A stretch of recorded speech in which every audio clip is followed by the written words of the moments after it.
دیکھا میرے امام صاحب فرماتے ہیں کہ سب سے پہلے میں مسئلہ قرآن پاک سے لیتا ہوں. ساتھ ہی میں نے پوچھا کہ اب آپ مجھے بتائیں کہ اگر امام صاحب مجھے قرآن کا مسئلہ بتایا تو مان لوں یا نہ مانوں؟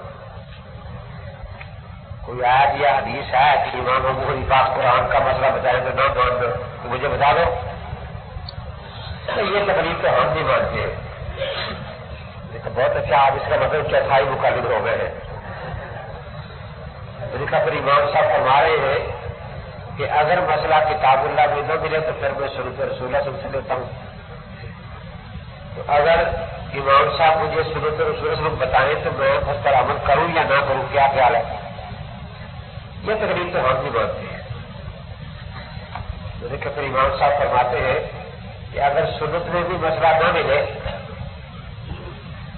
تو میں صحابہ کرام کے اجماع کو دیکھتا ہوں. اگر مسئلہ کتاب و سنت میں صراحتاً موجود نہ ہو اور صحابہ کا کسی مسئلے پر اجماع ہو جائے تو وہ بات ماننی چاہیے یا نہیں؟ ایسا ماننی چاہیے. ان کا آپ تو اچھے بڑے مقرر ہوتے جا رہے ہیں. تو ان کا پھر امام صاحب فرماتے ہیں اگر صحابہ میں اختلاف ہو جائے تو میں اس پہلو کو اختیار کرتا ہوں جس طرح خلفائے راشدین ہے، کیونکہ حضور پاک نے فرمایا علیکم بسنتی و سنت الخلفاء الراشدین المہدیین. تو یہ تو بالکل ٹھیک ہے. تو ان کا پھر فرماتے ہیں کہ اگر مسئلہ قرآن سے بھی صراحتاً نہ ملے، سنت سے نہ ملے، صحابہ سے بھی نہ ملے تو پھر میں اجتہاد کرتا ہوں. تو اگر کوئی مسئلہ کتاب اللہ میں نہ ہو، سنت میں نہ ہو، اجماع میں نہ ہو،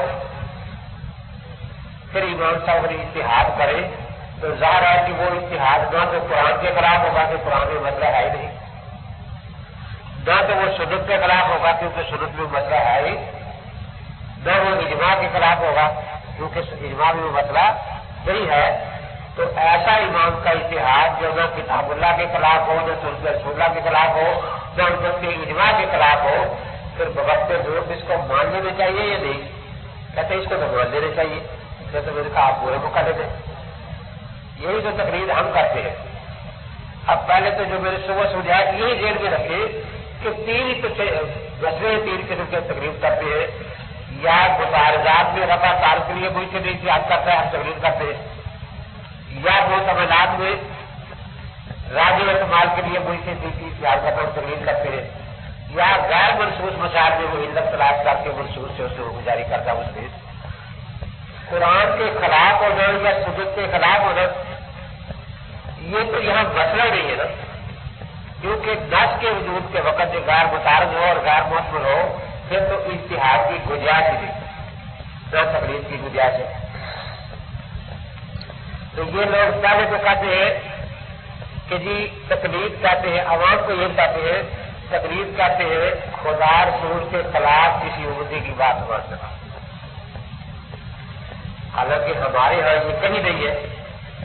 ایک جگہ مناظرہ ہوا تھا جب ہم بیٹھے ہوئے، اب انہیں پتا تھا کہ تقلید کی تعریف بھی ایسی کرے گا جس سے ہماری کام خراب کر دے گا، کیونکہ میری یاد ایسی ہے کہ تعریف ایسی کی جائے اس کو عوام سمجھے. تقلید کی تعریف جو شاہ ولی اللہ رحمۃ اللہ اپنی کتاب الانصاف میں فرمائی ہے، تقلید و اتباع روایات دلالت، تقلید و اتباع روایات دلالت. تو اس کا ترجمہ میں یہی کرتا ہوں کہ ظاہر کی رہنمائی میں کتاب و سنت پر عمل کرنا. اب انہوں نے بتانا ہوتا ہے کہ تقلید کتاب و سنت کی مخالفت کا نام ہے، لیکن میں تقلید کی تعریف ہی وہی کرتا ہوں جس میں لفظ کتاب و سنت کا ہے کہ ظاہر کی رہنمائی میں کتاب و سنت پر عمل کرنا یہ تقلید ہے. اب اس نے شور مچایا، کھڑا ہو گیا کہ میں پہلے یہی کروں گا. تو بیوقوف آدمی معلومات ہے. ابھی مدعی نے دعوی دائر بھی کیا اور مدعا لے ویسی نائٹا کرتا ہے. عدالت میں پہلے مدعی کا دعویٰ آتا ہے نا، پھر عدالت مدعا لے کو بتاتی ہے کہ یہ تیرے خلاف دعویٰ ہے کہ اس پر تیاری کر. یا تو عجیب آدمی ہے، مدعی نے کوئی دعویٰ نہیں کیا، پہلے میں اپنا دعویٰ بتاؤں گا کہ میرا دعویٰ کیا ہے، اس کے بعد میں دلیل دوں گا، پھر تو اس کا رد کرے گا. اب اسے پتا تھا کہ اس نے تعریف اس طرح کرنی اور عام فہم کرنی ہے کہ لوگ جو سمجھ جائیں گے. کہتا تقلید کہتے ہیں قرآن حدیث کے خلاف کسی کی بات مانتے. میرے خیال لعنت اللہ الکاذبین. ہمارے ہاں اصول کی کسی کتاب میں ملکیت کی تقلید کی یہ تعریف نہیں لکھی. یہ کتاب سنت کے خلاف کسی کی بات مانتا تھا. بس وہ اصل میں چاہتے ہیں بہانا کہ دیکھو جی مجھ پر لانت ڈالی ہے اور اس لیے اب میں مناظرہ نہیں کروں گا. میرے کب سے مجھ پر لانت ڈالی ہے. مجھے کہا نہیں لانت اللہ کاذبین. میرے کہیں تو نے کاذب مان لیا اپنے آپ کو. پھر لانت پڑے گی نا. اگر تو کاذب نہیں تو لانت نہیں پڑی. اس کا تو نے مان لیا کہ تو کاذب ہے. بس یہ میں اب مناظرہ نہیں کروں گا. میں اب مناظرہ نہیں کروں گا. اب مبالغہ ہوگا. مبالغہ ہوگا. میرے خیال رسول پاک نے کافروں کے ساتھ مبالغہ کیا تھا. اس لیے کل کا دن آپ سارا دن مسجد میں اعلان کریں کہ ہم کافر ہو گئے ہیں, ہم کافر ہو گئے ہیں, ہم کافر ہو گئے ہیں. پھر پرسوں ہم آپ سے مبالغہ کر رہے ہیں. اللہ کے پیغمبر نے مسلمان سے مبالغہ نہیں کیا. اس لیے حضرت نے مبالغہ کیا تھا کافروں سے. آپ اپنے کافر ہونے کا اعلان کریں کہ ہم کافر ہیں, ہم کافر ہیں, ہم کافر ہیں. بس دنوں کے بعد ہے کہ دیکھو جی پہلے ہمیں لانتی کا مسئلہ دیتا ہے. میرے خیال میں کو مسئلہ بتا رہا ہوں کہ پرانے پاک میں ہے کہ کافروں کے ساتھ مبالغہ ہو گیا تھا. ہاں آپ دکھا دیں کہ حضور پاک نے مسلمانوں کے ساتھ مبالغہ کیا تھا تو ٹھیک ہے, پھر آپ سے ہم کر لیں گے. ہمیں پتا ہے کہ مبالغہ کافروں کے ساتھ کیا تھا بات تو کے لیے. تو یہاں یہ بات یاد رکھیے اسی طرح. نمبر 1 تقلید کن مسائل میں ہے. تقلید کن مسائل میں ہے. تقلید کون کرے. تقلید کن مسائل میں ہے. تقلید کون کرے. کس کی تقلید کی جائے. کس کی تقلید کی جائے. تو نمبر 1 کا جواب ہے تقلید صرف اجتہادی مسائل میں ہے. تقلید صرف اجتہادی مسائل میں ہے.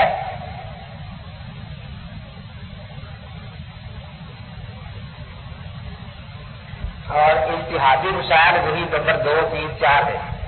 یا متعارضات یا محتملات یا غیر مخصوص. چوتھی کوئی قسم اجتہادی مسائل کی نہیں ہے.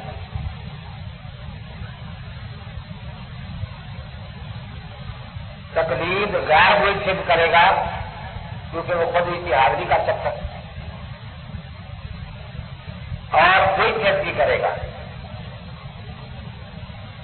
اور ملتزم بھی کرے گا.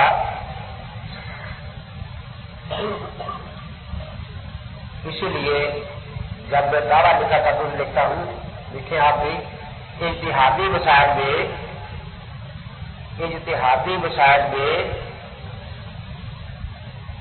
مجتہد پر اجتہاد واجب ہے. اجتہادی مسائل میں مجتہد پر اجتہاد واجب ہے. غیر مجتہد پر تقلید واجب ہے. غیر مجتہد پر تقلید واجب ہے. غیر مقلد پر تعزیر واجب ہے. غیر مقلد پر تعزیر واجب ہے.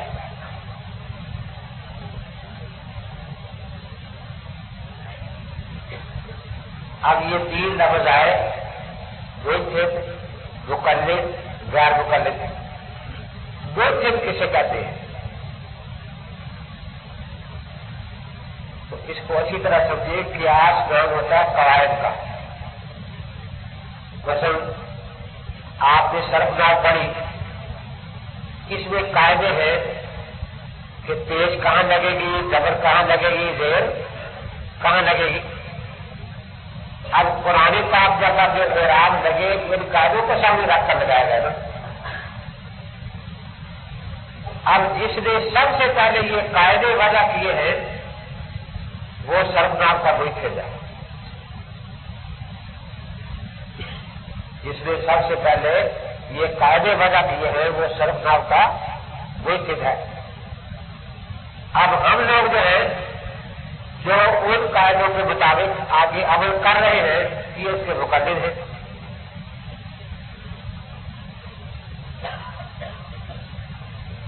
اور جن کو نہ قاعدے آئے اور نہ خود قاعدے اپنے ہوں نہ دوسرے کے قاعدوں پر عمل کرے اور جہاں دیر چاہے زبر پڑھ لے جہاں دیر چاہے دیر پڑھ لے وہ غیر مقلد ہے نااہل آدمی. اب وہ پڑھتا بسم اللہ الرحمن الرحیم تو یہ غیر مقلد ہے نا. مجھے کہتے پڑھو بسم اللہ الرحمن کہتا کہاں قرآن حدیث میں یہ اعراب لگے ہوئے تو قاعدوں سے لگے نا. تو اب دیکھیے یہ اعراب جو کتاب اللہ میں لگے ہیں قاعدوں سے لگے ہیں. ان میں ہر زبر با دلیل ہے کسی قاعدے سے لگی ہے. اب ان با دلیل اعراب کو بلا مطالبہ دلیل اس اعتماد پر پڑھ لینا قرآن پاک کہ بھائی صحیح قاعدے سے اعراب لگے ہیں غلط نہیں لگے اور دلیل معلوم ہونے تک انتظار نہ کرنا کہ جب تک ہمیں قاعدے پورے نہ آئیں گے ہم قرآن پاک کی تلاوت نہیں کریں. اس کا مطلب ہے کہ جو لوگ قاعدوں سے واقف نہیں ہے وہ قرآن پاک کی اگر تلاوت کریں تو جو کہتے ہیں تقلید جائز ہے ان کے ہاں تو ہر حرف کا 10 نیکیاں ملے گی. اور جو کہتے ہیں تقلید شرک ہے تو ہر زبر پر ایک شرک ہر زیر پر ایک شرک ہر پیش پر ایک ہر شد پر ڈبل شرک ہر وقف پر شرک تو وہ تو 2 ورق پڑھتے ہوئے اتنے شرکوں میں ڈوب جائے گا کہ شاید فرشتے بھی تلاش نہ کر سکے کہاں غرق ہوا کم وقت. وہ پوستی افیمی ہوتے نا نشہ کرنے والے کسی پوستی کا بیٹا بیچارہ کنویں میں گر گیا اسی آواز دی ابا جی میں کنویں میں گر گیا ہوں کہ اچھا اللہ بیٹا اللہ تجھے وہی خوش رکھے جہاں جائے. تو یہی طریقہ کہہ کے چلا جائے گا کہ یہ 2 ورق جو پڑے ہیں اتنے شرکوں میں غرق ہوا ہے بس اللہ وہی خوش رکھے جہاں کم وقت گرا ہوا ہے ورنہ یہ تو تلاش کرنے سے ملتا بھی نہیں. تو دیکھو نا اصل اتحاد قواعد کا نام ہے. اسی طریقے سے حساب کے قاعدے ہیں. اب جس نے سب سے پہلے حساب کے قاعدے وضع کیے ہیں وہ حساب کا وہی ہے. اس کے بعد ان قاعدوں کو استعمال کرنے والا حساب دان کہلاتا ہے اور جس کو بیچاروں کو استعمال بھی کرنے نہیں آتے وہ کسی سے جواب پوچھ لیتا ہے میں نے اتنا سودا لیا ہے کتنے پیسے بنے اس کو بتاتا ہے کہ 400 روپئے بنے وہ دے دیتا ہے. یہ تقلید ہے. تو اصل میں قواعد ہوتے ہیں ہر فن کوئی چیز وہ ہے جو قواعد خود وضع کر سکے اور دوسرے لوگ جو ہیں جو اب صرف قاعدوں کو سمجھ رہے ہیں وہ وہی چیز نہیں ہوتے البتہ یہ کہیں گے کہ ان کو قاعدے سمجھے آ گئے اب وہ سمجھے یہ ہماری قاعدے بن گئے ہیں. اس کو کہتے ہیں حلوائی کی دکان پر نانا جی کی فاتحہ مٹھائی حلوائی کی ملکیت ہے اور یہ دعا کر رہے ہیں کہ یا اللہ جتنی مٹھائی پڑی ہے سب کا سواب میرے کالا جی کو پہنچا دادا جی کو پہنچا.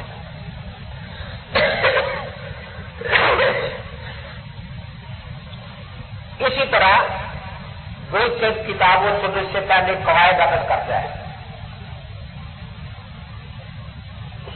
دیکھو صبح جس پر بات ہو رہی تھی کہ جی یہ فلاں دی آہستہ پڑھی اونچی پڑھی ہے.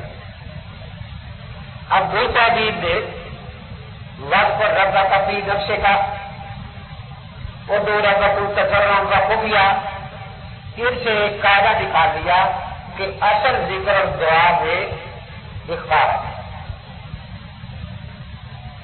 اب اکیلا نماز پڑھ رہا ہے، سب کچھ ایسا پڑھ رہا ہے اسی قاعدے کے تحت، الگ الگ ہر چیز کے لیے ضرورت ہے، مقتدی ہے سب کچھ ایسا پڑھ رہا ہے، کوئی ضرورت ہے، اسی قاعدے کے نیچے سب کچھ آ رہا ہے، درود کا حکم بھی آ گیا، سلام کا حکم بھی آ گیا، تکبیر کا حکم بھی آ گیا۔ ہاں امام جو ہے اکیلے نے اور مقتدی نے صرف اللہ کو سنو ہے، لیکن امام کو بعض جگہ مقتدی کو بھی اطلاع دے رہی ہے کہ بھی آپ میں جا رہا ہوں رکو گے، اب دعا شروع ہوگی، اللہ اکبر، اب اٹھ رہا ہوں، اس لیے اگر وہ دل میں کہے سبھی اللہ لمن حمیدہ تو پچھلوں کو تو پتہ نہیں چلے گا نا۔ اسی طرح السلام علیکم اونچی نہ کہے گا تو پچھلوں کو کیا پتہ چلے گا؟ تو اصل قاعدہ یہی ہے کہ اذکار ربیہ میں اصل اخفا ہے، اصل یہ قاعدہ کتاب و سنت سے نکال دیا نا۔ اب ایک ہوتی ہے اصل، ایک ہوتی ہے ضرورت۔ اب ضرورت کا بھی ایک قاعدہ ہوتا ہے کہ امام نے صرف اللہ کو بھی سنانا، اللہ کو بھی سنانی ہے بات چیز، اور بات چیزیں مقتدیوں کو بھی سنانی ہے۔ اب اللہ تعالیٰ تو ایسا بھی سن لیتے ہیں اور مقتدی ایسا بھی سن سکتے ہیں، اس لیے جہاں جہاں اس نے حالت تبدیل کر دی ہے مقتدیوں کی، وہاں وہ تکبیرات انتقال اونچی کہے گا، السلام علیکم اونچی کہے گا۔ اب یہ امام کو ضرورت ہے، مقتدی کو اس کی ضرورت ہے۔ ہاں کہیں جماعت زیادہ ہو جس میں دو مکبر بھی پیچھے بولنے شروع کر دیں اونچی اونچی، مکبر بھی کھڑے ہوتے نا۔ تو یہ جو جار ہے یہ ضرورت ہے اور اصل اخفا ہے۔ اب یہ ایک قاعدہ ہے جو مجتہدین نے نکال دیا، اسی پر پوری امت کا عمل چلا رہا ہے۔ ہمیں ایک ایک چیز کے لیے الگ الگ آیت اور حدیث کی ضرورت نہیں۔ تو قاعدہ جب سمجھ آ گیا کہ اصل جو ہے وہ اخفا ہے اور جار جو ہے وہ کسی ضرورت کے لیے ہے، اصل نہیں ہے وہ۔ اس لیے اگر کہیں کوئی کسی چیز کا جار نظر آئے اور اخفا بھی ہو، جیسے آمین ہے، اس کی امام کے لیے جار کی روایت نہیں ملتی، اخفا کی بھی ملتی ہے، تو یہی کہا جائے گا کہ اخفا چونکہ قاعدے کے مطابق ہے، قاعدہ نہیں توڑنا چاہیے، اس کو کسی ضرورت پر قبول کیا جائے گا۔ چنانچہ ایک روایت میں خود بھی آتا ہے وہاں اراہ اللہ لیعلمنا کہ جو اونچی آمین حضرت نے کہی تھی وہ ہمیں نماز سکھانے کے لیے کہی تھی۔ اب یہاں حدیثیں اگرچہ دو آ گئی، ایک جار کی ایک اخفا کی، صرف امام کے لیے، مقتدیوں کے لیے جار کی کوئی حدیث نہیں ہے، درتا کی اور منفر کے بھی کوئی شرائط ایسی نہیں ہے، لیکن یہ قاعدہ سب کے لیے ہے۔ وہ دو ربکم تضرعا وخفیا واذکر ربک فی نفسک ذکر رحمت ربک عبدہ زکریا اذ نادى ربہ نداء خفیا۔ تو اس آیتوں سے اور حدیثوں سے ایک قاعدہ مجتہد نے سمجھ لیا کہ ادعیہ اور اذکار میں اصل اخفا ہے، اصل، اور جار جو ہے یہ کسی ضرورت کی بنا پر ہے۔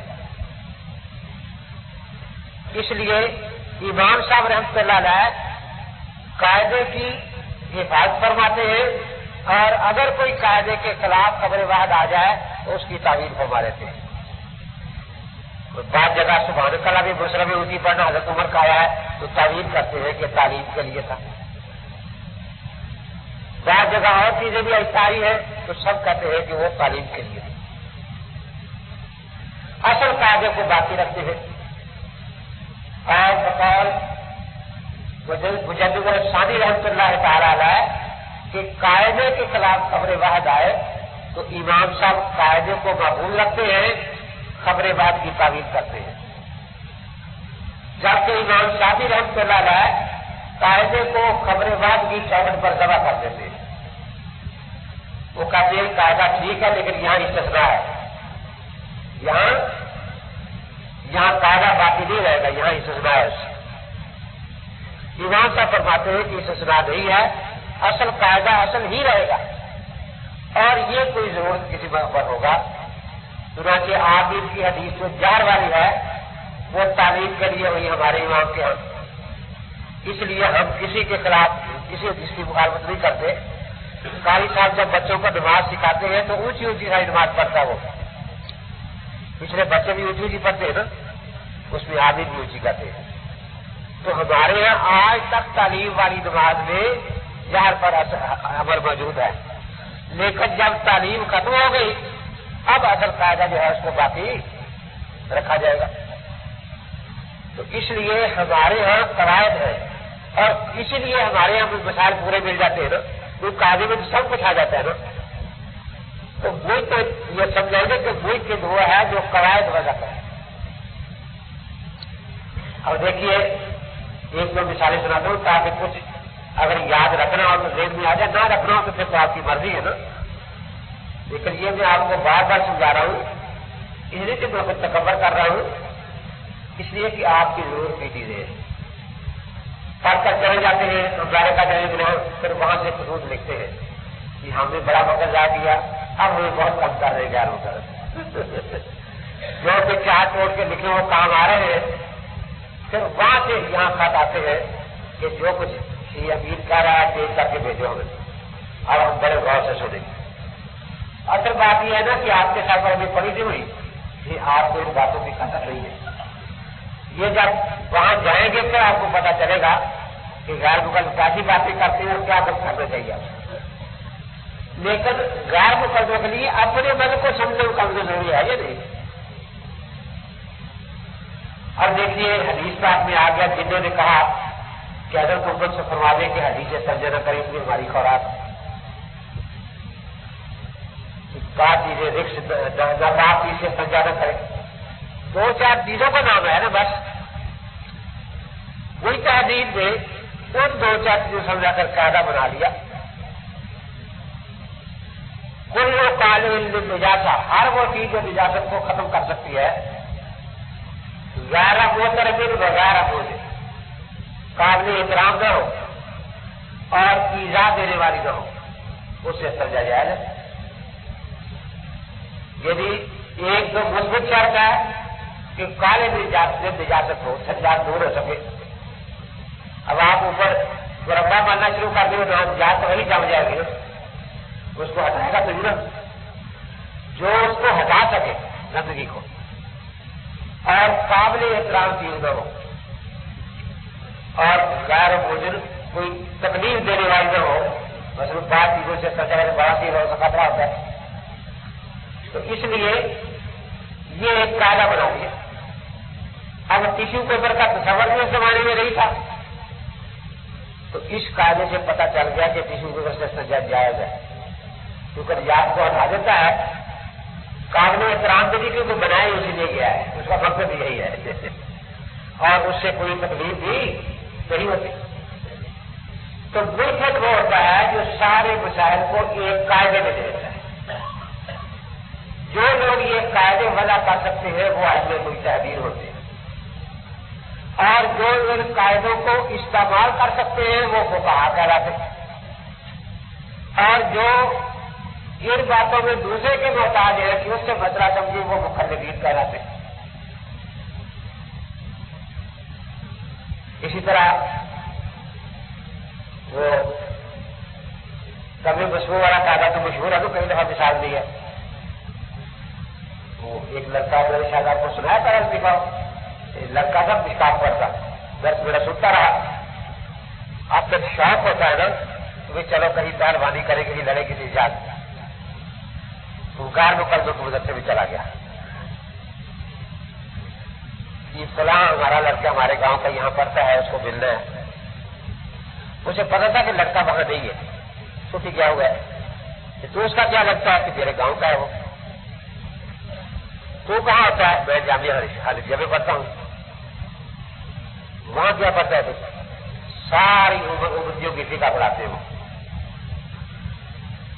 یہاں آ جائے, یہاں جس نبی کا کلمہ پڑھتا ہے اسی کی باتیں پڑھائیں گے آپ, نبی کی حدیثیں پڑھائیں گے.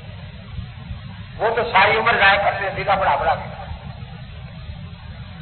شریف خان کی میں نے تو کئی دفعہ پکا ارادہ کیا, اور میرا پکا ارادہ ہے کہ میں نے یہاں حدیث ہونا ہے. لیکن پریشانی مجھے ہے کہ مجھے کوئی حدیث کرتا نہیں, کیوں کہ میں چاہتا ہوں کہ سچا اہل حدیث بنوں، جو کام کروں بات کروں سب کام حدیث سنا سکوں، لیکن ایسا مجھے کوئی بناتا ہی نہیں. کہنے کہ تو شراب کا بھی آیا کون کہتا کہ نہیں آتی حدیث؟ ان کے چہرے ذرا کرم ہوگا. میں بھی تھوڑا بتا گیا کہتا ہے، لیکن ڈرنے کا فائدہ یہ ہوا کہ میں نے مسئلے کرنے کو پوچھا جو حدیث میں آتا تھا کہ اگر مکھی گر جائے تو کیا کرنا چاہیے پینے کی چیز میں. میں پوچھتا ہوں کوئی حدیث دکھاتا ہی نہیں دکھاتے. وہ 10-12 کتابیں آ گئی اس وقت. اب وہ دکھا رہے ہیں کہ دیکھو یہ ہے مکھی والی ہے. وہ ڈائری پر صفحہ لکھ رہا ہے، کتاب کا نام لکھ رہا ہے اور 3 مرتبہ شکریہ ادا کر رہا ہے کہ بڑی مہربانی، آج مجھے امید ہو گیا کہ میں اہل حدیث ہو جاؤں گا. کوئی بڑے خوش ہو رہے. وہ لکھ رہی ہے حوالے کہ یہ رات شوربہ رکھا تھا اس میں سیوٹی گر گئی ہے. اب سیوٹی والی حدیث میں کدھر کہتے ہیں اچھا اس کا مطلب کوئی شرارتی ہے کہ نہیں جی میں سے شرارتی نہیں، وہ سیوٹی شرارتی ہے کم جو گر گئی سارا. ایک تو شرارت اس نے یہ کی کہ میں شور میں بھی گر گئی. اب میں اسے نکالنا چاہتا ہوں کہ شور میں چاہتی ہے حدیث سناؤ حدیث سناؤ. میں ٹھیکا سے نہیں نکلوں گی حدیث سناؤ. اب وہ کہنے لگے تو چلا جائیے چلا جائیے. حضرت میں تو بے شک قرآن میرے سر پر رکھ رہے، میں قسم کھانے کو تیار ہوں کہ میں سچا حدیث بننے کے لیے آیا ہوں، لیکن سچا جھوٹا نہیں. وہ بھی میں نے غور کیا ایک بچر بھی گرا ہوا ہے جس کی ایک ٹانگ ہے نہیں کیونکہ ٹانگ ہے اس کی، اور ایک ہی ٹانگ ہے یوں ہلا رہا ہے اور کہہ رہا ہے کہ میں نے جھوٹے خدا نمرود کو مار ڈالا تھا، جھوٹے خدا نمرود کو، لیکن میں غیر مقلد نہیں کرتا. دنیا بھر کے غیر مقلد ہو جائے مجھے حدیث سنا کے نکالنے دیکھو لکھواتے ہیں. دیکھو نا یہ ساری باتیں کو امید سے سیکھتا ہے، نکل جاتا نہیں یہاں سے. نہیں حضرت مجھ سے قسم لے لو لکھوا لو کام پر میں اہل حدیث بننا چاہتا ہوں، لیکن سچا حدیث بننا چاہتا ہوں جھوٹا نہیں. وہ حدیث نہیں بننا چاہتا شاید نہیں جی میں بننا چاہتا ہوں کیا جو قسمات قسم لکھنے کو کیا. اور وہ جگنو گر گیا کھمبک. وہ کہتا میری بھی حدیث سن کے نکل رہے. تو آپ جلدی فرمائیں مجھے اہل حدیث کر لیں. میں بار بار اعلان کر رہا ہوں کہ میں اہل حدیث ہونا چاہتا ہوں. اگر آپ مجھے حدیث نہیں کریں گے تو گنہگار آپ ہوں گے. میں اللہ کو کیا کہہ دوں گا کہ یا اللہ میں نے بڑی بےنتی کی کہ مجھے اہل حدیث کر لو، مجھے اہل حدیث کر لو، لیکن کوئی مجھے اہل حدیث کرتا نہیں تھا. میں کیا کرتا؟ وہ گر گئی ہے اور کب وقت اس طرح کوئی سے ڈنگ چلا رہی ہے، یوں ہلا رہی ہے، کہتی ہے کہ میں وہ زبان کاٹ کے کھا جاؤں جو نکل کر آپ بکواس کرتی ہے. ورنہ مجھے حدیث سنا کے نکالنے بار بھی یاد دیا. اس کے بعد انہوں نے اس کو دھکے دینے سے چلا نہیں جا سکتا. نکالے جی میں نے اہل حدیث ہو رہے تھے، آپ اللہ کے لیے مجھے اہل حدیث کر لیں خدا کے بعد. کہتے تو شرارت کا بے ہے، تجھے بھیجا گیا پیچھے. وہ امین آیا تھا نا وہ شرارت تمہیں سکھا گیا. ایک دوسرا ہوتا اور کچھ کا آپ نے حدیث پر ادھر بھی لیا کہ جوتا جو ہے اگر اتارو نماز میں تو یا اپنے دائیں طرف نہ رکھو کیونکہ دوسرا نمازی کھڑا ہو، یا بائیں طرف نہ رکھو، بائیں طرف سے دوسرا نمازی کھڑا ہوگا اس کا دائیں طرف ہوگا، پاؤں کے درمیان رکھ لو. بہت کی جماعت کھڑی تھی، یہ گیا سارے جوتے باہر سے اٹھا کر کوئی پانوں میں رکھ.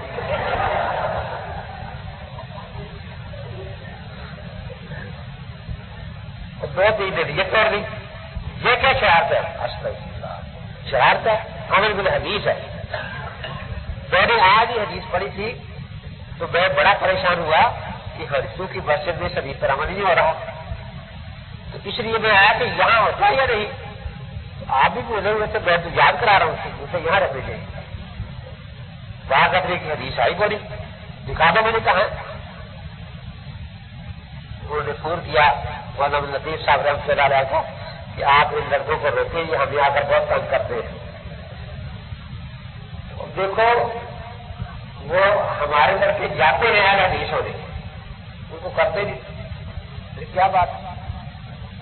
ایک مولوی صاحب نے چادر باندھی ہوئی، چادر اوپر گل بیٹھی ہوئی، چلے گئے السلام علیکم جی. وعلیکم. کہاں سے آئے آپ؟ کہ میں یہاں بکریاں چراتا ہوں. بکریوں سے 2000 رکھی ہوئی ہے، بکریاں چراتا ہوں. کیسے آنا ہوا؟ کہ جی آنا کیا ہے، آج تک دین اسلام رہا کیا گیا ہے، لے دے کے نماز پڑھتی ہے تھوڑی بہت ہی، وہ بھی روز لڑائی جاتی، وہ کہتا ہوگی، وہ کہتا نہیں ہوگی. تو میں تو وہاں لڑ پڑا. میں نے کہا کہ میں کوئی نماز نہیں پڑھوں گا، اللہ کے نبی پر نماز پڑھوں گا، اللہ کے نبی پاک پر بس. تو مجھے کسی نے آج بتایا کہ وہاں حدیث کی کتابیں بہت ہیں، ماشاء اللہ باقی بہت کتابیں رکھی ہیں. تو میں اسی لیے حاضر ہوا ہوں کہ اللہ کے نبی پاک پر نماز سیکھوں. بہت اچھا. ایک نہیں 2 بوتلیں اگا کے دی، بوتلیں 2 پلائی، جلیبی ہو گئی وہ کھلائی. ساتھ ساتھ پوچھتا رہا کہ اچھا کہاں پکڑی جاتی ہے، فلاں جگہ سے. اب وہ کتاب لیا ہے، کھولنے لگا. دیکھا جی دیکھیے نماز میں نے سیکھ لی ہے نا. پہلے یہ بتاؤ کہ امام اللہ کو اونچی کہتا ہے، مفتی آہستہ کہتا ہے. یہ فرق کسی حدیث میں ہے تو میں دکھا دوں. جب اس نے یہ کہا تو اسے کہتا دبا جائے یہاں سے. نماز سیکھنے آیا ہے تو امین کا شاگرد ہے. میری کہتا بوتلیں بھی خراب کی ہے، جلیبیوں بھی خراب کر دی. وہ کہے جی میں تو آپ کے پاس آگے ہوں، آپ مجھے حدیث دکھا دیں. نہیں دکھانی پہلے، تو امین کا شاگرد ہے. ایسا نہیں سر مجھے یہی حدیث لکھ دے کہ حضرت پاک نے فرمایا تھا کہ امین کے شاگرد کو اور یہ نہ بتانا. اگر حضرت فرما دیا تھا تو پھر میں مجبور میں چلا جاؤں گا. لیکن یہ جو بات ہے یہ بھی اسی کی بتائی ہے. یہ اس نے دنیا میں شرارت پھیلا دی ہے. حدیث سے پوچھتے میرا طریقہ ہوتا ہے کہ عام فہم بات ہو اور مضبوط اعتراض ہو. اگر یار خانے میں گیا پھر بیچاروں کی کوشش ہوتی ہے اب وہ تو میرے آنے سے پہلے ہی مناظرہ ہوگا تاکہ حکومت کی طرف پابندی لگا دیں. یا پھر ایک آدھ طریق کر لوں گا جب یہ مناظرے کے لیے آ جائے گی. جب سے مناظرے کا مقصد تھا کہ مناظرے کا نام آئے گا حکومت پابندی لگا دے گی ہماری جانچ میں. یہ ان کا مقصد ہے. 6 آدمی گڈیاں لے کے کتابوں کی آ رہا ہے جی مناظرہ ہوگا. بہت اچھا ٹھیک ہے ہو جائے گا. جب میرے کہا ہو جائے گا تیرے ساتھ نہیں ہوگا. کیوں کہ تو ماسٹر ہے. حدیث پاک میں بنا ہے ماسٹر سے مناظرہ کرنا. چلو وہ حدیث پاک دکھا دے پھر میں کسی مولوی صاحب کی مدد کروں گا کہ آپ مناظرہ کرنے میں مجھے تو بنا ہے مناظرہ کرنا. میں نے پوچھا مناظرہ کس مسئلے پر کرو گے؟ تکلیف پر. میرے خیال تکلیف کا ذرا مطلب سمجھائیں کیا ہے کہ آخر آپ اس کو بہت ہی برا سمجھتے ہیں اور اس کو اچھا سمجھتے ہیں. تو مانا یہ عربی لفظ ہے، بیچاروں کو مان آئے گا تو سمجھ جائیں گے کہ بات اچھی ہے یہ بری ہے. تکلیف کہتے ہیں کسی امتی سے دین کا مسئلہ پوچھنا اور صرف مسئلہ سن کر عمل کر لینا، اس سے آیت یا حدیث اس مسئلے میں دلیل ہے یہ نہ پوچھنا. اس کو تکلیف کہتے ہیں. بہت اچھا. اس کی یہی تکلیف ہے نا کہ حضرت عثمان امتی تھے یا نبی تھے؟ امتی تھے. انہوں نے جب جمعے کی ایک اذان کا اضافہ کروایا تو کون سی آیت صاف کر کے سنائی تھی؟ کوئی آیت نہیں پڑی تھی. تو کون سی حدیث صاف پڑی تھی اس اذان کے لیے؟ کوئی نہیں پڑی تھی. صحابہ نے آیت پوچھی کہ نہیں، میں نے کہا کوئی حدیث پوچھی کہ نہیں، میں نے کہا بغیر دل کو جیسا نے مان لیا کہ جی مان لیا، تو اسی کا نام تقلید ہے نا۔ تو سارے صحابہ نے حضرت عثمان کی تقلید شخصی تھی، تو کیا وہ سارے صحابہ مشرک تھے؟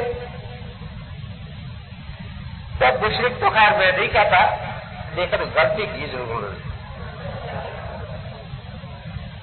وہ جو ساتھ دو چار غیر مقلد دکاندار تھے، ایک کا نام حاجی اصغر تھا، وہ حاجی اصغر کہنے لگا کہ مولوی صاحب خدا کے لیے پہلے تو کہتے ہو کہ امام غلطیاں کرتی ہیں ان کو ہمیں گالیاں دلواتے ہو، آج پتہ چلا کہ صحابہ بھی غلطیاں کرتے ہیں، تو کوئی چیز ہمارے پاس میں رہنے دو، سب کو گالی دینی ہے ہم نے۔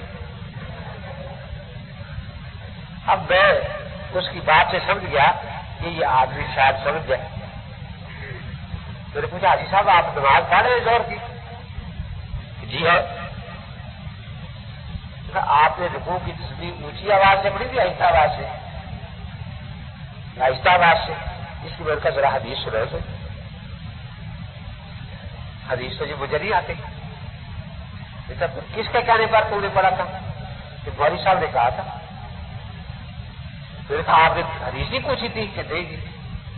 مولوی صاحب یہ ایک آپ کا مقلد ہے، یہ مشرک اور آپ مشرک گر ہے، آپ نے اس کو مشرک بنایا ہے۔ اب میں نے کہا حاجی صاحب یہ جو رول بولا تھا نا لفظ اندھی تقلید، اندھی تقلید، وہ یہ ہے کہ تو نے جس کی تقلید کی ہے وہ بھی کم تبدہ ہے، نہیں اسے بھی نہیں آتی، اور تو جو اس کا اندھے کے پیچھے لگا تو بھی اندھا ہے۔ تو اندھی تقلید ہوتی ہے غیر مرشد کی تقلید کرنا۔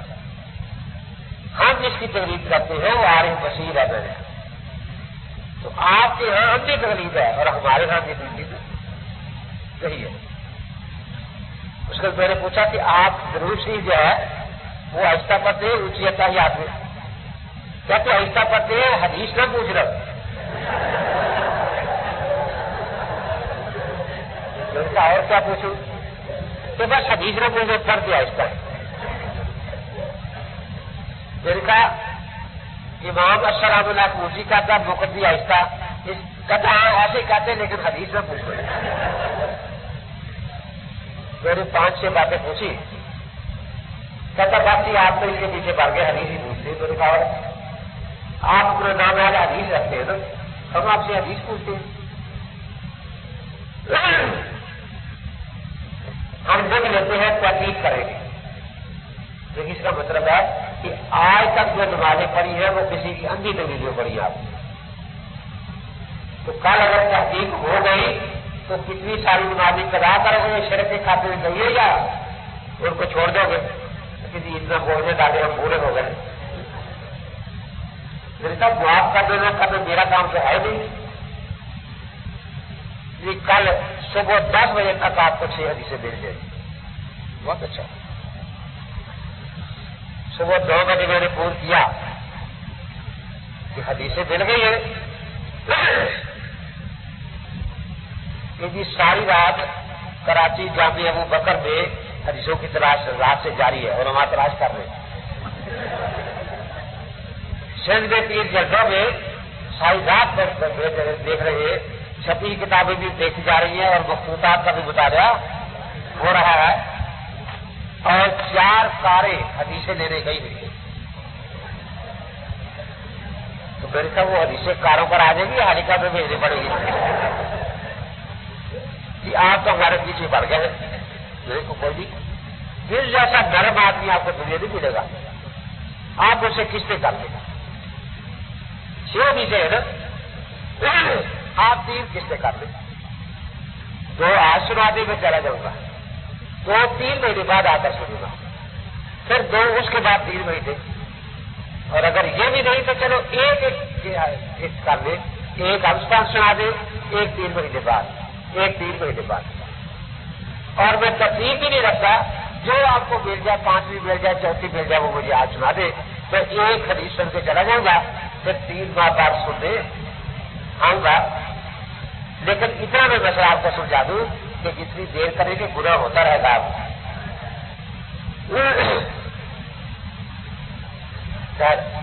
10 بجے پورا کیا، 10:30 ہو گئے بھی آپ آئے نہیں. ہماری امیر جماعت نے منع کر دیا کہ خبردار سے وہاں گیا تو اس کو میں جماعت سے خارج کر دوں گا. 4 بجے ہم ان کی لائبریری میں چلے گا. وہ 40 کے قریب مولوی بیٹھے،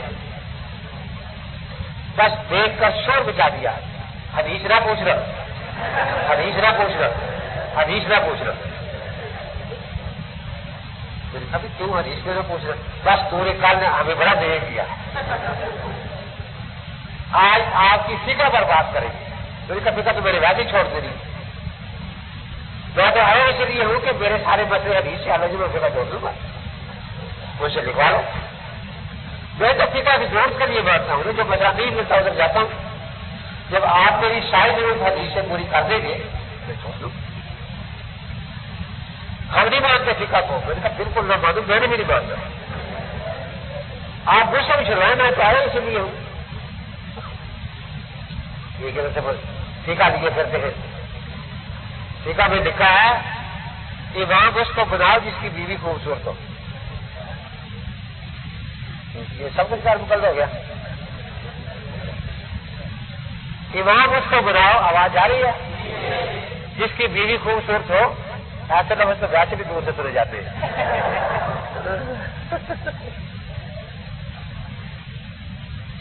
ہم یہ فکا نہیں مانتے. بالکل نہ مانتے بھی نہیں چاہیے. اب میں گرم ہوتا ہوں، گرم ہو رہے وہ ادھر سے کرے گا. ہم بالکل نہیں مانتے. تو ادھر سے کرے گا، ہم بالکل نہیں مانتے اس فکا کو. آخر میں جب انہوں نے زیادہ ہی شور کیا تو میں نے کہا بھائی صرف زبان سے نہیں مانتے یا دل سے بھی نہیں مانتے؟ نہ زبان سے مانتے ہیں نہ دل سے مانتے ہیں. بہت اچھا. میں نے کہا آپ نے جس کی بیوی خوبصورت ہے ہمارے پاس بھیج دو. کیونکہ ہماری فکا کا مسئلہ ہے نا. اور آپ وہ بیوی رکھا کریں جو پورے علاقے میں سب سے زیادہ بدصورت ہو، تاکہ امام صاحب کے پیچھے جا رہی ہو اور باقاعدہ سرٹیفکیٹ ہو کہ بھائی فقہ کا برکر جا رہا ہے، جس کے پیچھے سرٹیفکیٹ ہے. یہ فقہ تھا.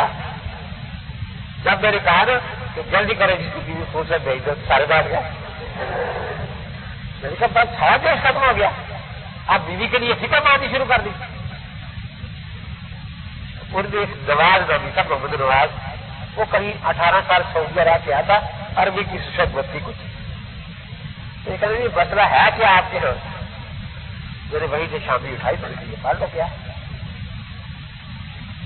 پڑھ کے کہنے لگا کہ اپنے مولوی کا تھا مسئلہ تو صحیح لکھا ہوا، آپ گاؤں کا شور میں جاتے رہتے. مسئلہ تو یہی لکھا ہوا ہے، اوپر سے کر رہا ہے کہ امام جتنا نیک اور پرہیزگار ہوگا اتنا اس کے پیچھے نماز پڑھنے کا ثواب زیادہ ہوگا، اتنے لوگ بھی زیادہ آئیں گے، اور جتنی جماعت بڑھے گی اتنا ثواب بھی جماعت کا. تو اگر امام خود پرہیزگار ہوگا تو ثواب زیادہ ہے نا. تو اگر امام کی اپنی بیوی خوبصورت ہوگی تو ظاہر ہے کہ اس کی نظر دوسری طرف نہیں اٹھے گی، اور یہ اس پرہیزگاری میں اس کی مددگار اور معاون ہوگی. اچھا یہ بات تو صحیح لکھی ہے، اس میں تو کوئی ایسی بات نہیں ہے. اور اس نے پھر خود ہی کہا کہ یہ تم تو بھی کہتے تھے کہ وہاں لکھا ہے کہ امام اپنی بیویاں لا کر دکھائے سب امامت کا الیکشن ہو، سلیکشن ہو. تو یہاں تو اس کے خلاف لکھا ہے. اس کا مطلب یہ نہیں کہ امام اپنی بیویاں دکھائے، بلکہ جس طرح بچیوں کے رشتے ہوتے ہیں تو عورتیں دیکھتی ہیں، اسی طریقے سے اور محلے کی عورتوں کو پتہ ہوتا ہے کہ مولوی صاحب کی بیوی کیسی ہے اور بیوی کے ساتھ تعلقات کیسی ہیں. تو یہ بات تو کہتے بالکل صحیح لکھی، تو ہم جھوٹ بولتے رہے ہمارے ساتھ. وہ ایک کہنے لگا جی یہ کتابیں میں نے 60,000 روپے کی لے کر دی ہے. میں نے کہا ان میں سے ایک کتاب اٹھاؤ کسی غیر مقلد کی لکھی، میں اس پر اقرار کرتا ہوں. بس جی آپ چلے جائیے، آپ چلے جائیں. میں نے کہا میں یار حدیث ہوں میں تو چاہے دکھاؤں گا. میں نے تو فقہ چھوڑ دے دیے نا. میں تو کہتا ہوں پہلے آپ چھوڑیں تاکہ اپنی بیویاں بھیج دیں، ہم لے جائیں ان کو ساتھ، تو پھر پتہ چلے کہ ہم فقہ کو چھوڑ سکتے ہیں. ان بیچاروں کے پاس کوئی شرارت کی باتیں ہوتی کچھ نہیں ہوتا. ایک جگہ بار روم میں تقریر کر رہا تھا، وہ کرا بیٹھے تھے تو غیر مقلد بھی ہوتے. ایک کھڑا ہو گیا کہ امام صاحب نے غلطی کی، اللہ کی قسم میری تو کوئی غلطی نہیں کی، آپ کی کیا کی؟ دیکھا میری تو کوئی غلطی امام صاحب نے، آپ کی کیا غلطی کر بیٹھے امام صاحب؟ کیا میری بھی نہیں کی؟ میرے پہ تکلیف کیا ہے کہ دین کے سمجھنے نے غلطی کی؟ کس کا دین ہے؟ تیرا ہے؟ اللہ رسول کا؟ میرے کہا پھر اللہ رسول سے پوچھتے کیا ہوگا؟ وہ کہتے خطاب یہ تو اجر دے گے۔ اب اللہ تو اسے اجر دیں گے جس مسئلے پر خطابی ہوگی، تو درمیانے کو منہ کالا کر رہا ہے انہوں نے۔ وہ ایک بادشاہ تھا، وہ بڑا سخی تھا، اور جتنا وہ سخی تھا اس کا وزیر اتنا ہی کنجوس تھا۔ اگر وہ دیکھ لیتا یا سن لیتا کہ بادشاہ نے آج 1 روپیہ اللہ کے نام پر دیا ہے تو اسے پورا 1 ہفتہ پیسے لگ جاتا۔ ایک دن ایک شاعر آیا، اس نے نظم پڑھی بادشاہ کے شان میں، قصیدہ پڑھا۔ بادشاہ بڑا خوش ہوا کہ اس کو 1000 روپیہ دے دو۔ اعلان ہو گیا بڑے دربار میں۔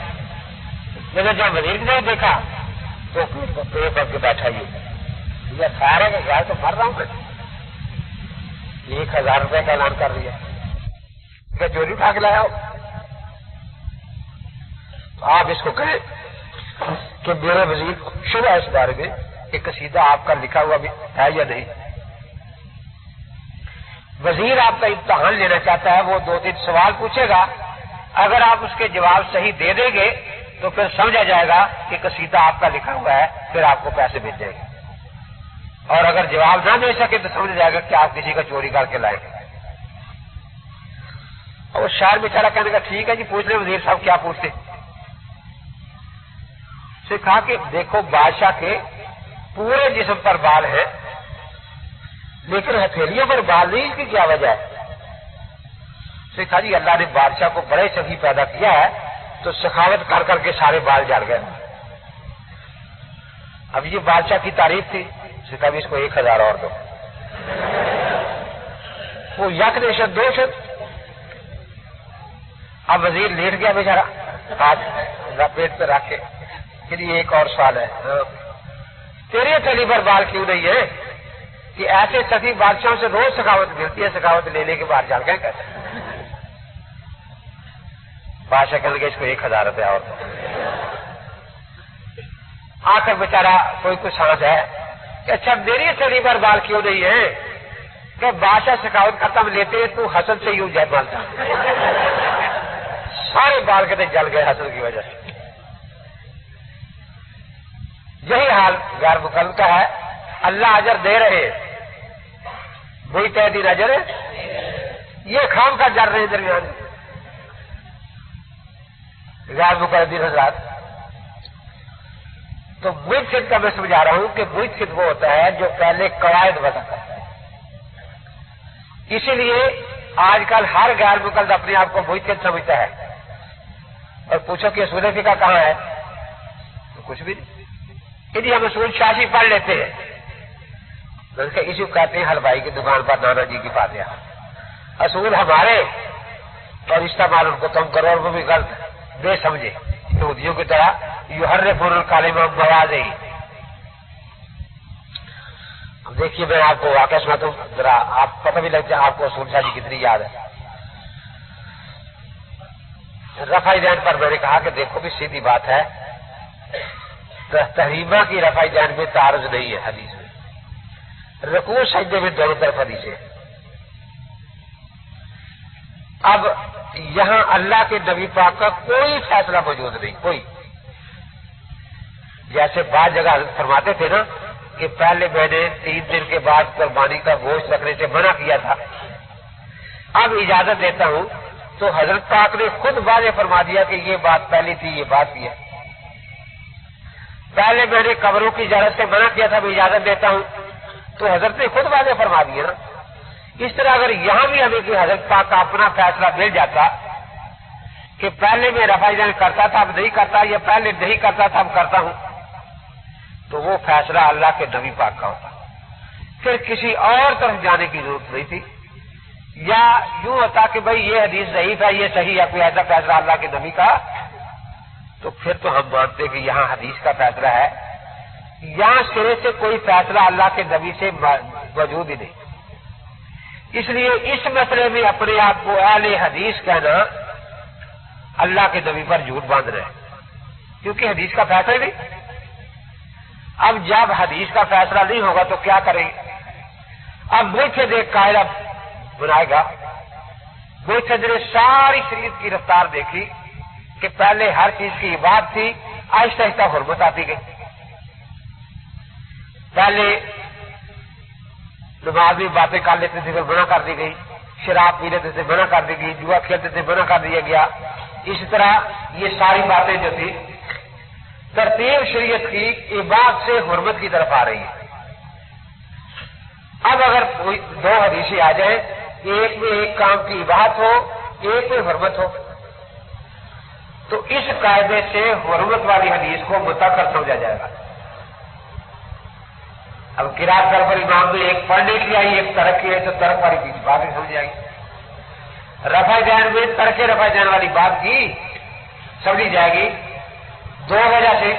ایک تو یہ کہ جس کا تھوڑا سا مطالبہ شریعت کا ہے وہ شریعت کی رفتار سے اندازہ لگا لیتا ہے کہ پہلے بات رہی ہے، بعد میں حرمت آئی ہے۔ اور جس کو علم ہے کو تھوڑا سا مزید وہ جانتا ہے کہ اگر اب عبادت کو بار باری رکھے تو 10 مرہ پین لازم آئے گا، کیونکہ پہلے ہی بات تھی، پھر حرمت سے وہ منسوخ ہوئی، اب اس حرمت کو منسوخ کر کے پھر بات آ گئی، تو 10 مرہ پین جو ہے یہ جائز نہیں ہوتا۔ تو اس لیے قاعدہ کیا نکلا کہ اگر دو حدیثیں ہو، ایک میں عبادت ہے، ایک میں حرمت ہے، ایک میں حرکت ہے، ایک میں سکون ہے، تو سکون اور حرمت والی کو آخری حدیث سمجھا جائے گا۔ اور یہ قاعدہ مجتہد کا ہے، اس لیے امام صاحب اس قاعدے سے کتنے مسائل حل کر رہے ہیں۔ تو ہمارے ہاں ترک رفع دین کی حدیث متاخر ہے اس قاعدے کی وجہ سے ہمارے امام نے نکالا۔ تو وہ غیر مقلد نے کہا کہ آپ کی فقہ کا قاعدہ ہے المثبت اولی من النافی، اب جو کہتا ہے رفع دین کی وہ مثبت ہے، اور جو کہتا ہے نہیں کی اس کے پاس عدم علم ہے، اس کے پاس علم ہے۔ آپ کا یہ بھی تو قاعدہ ہے نا، تو آپ علم والی بات ماننی چاہیے، عدم علم والی ماننی چاہیے۔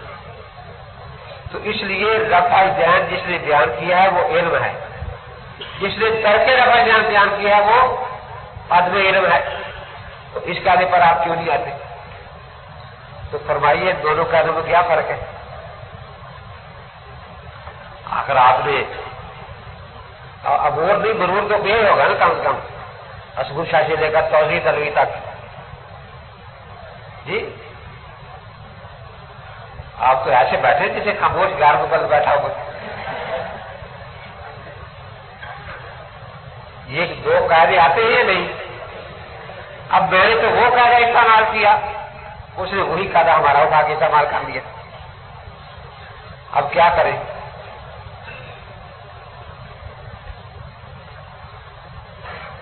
بس اتنے علمی اصول پڑا ہے۔ عجیب بات ہے، تمام علماء کرام تشریف فرما ہے، اور اب جا کے پڑھانا بھی شروع کریں گے اصول شاہ جی آپ۔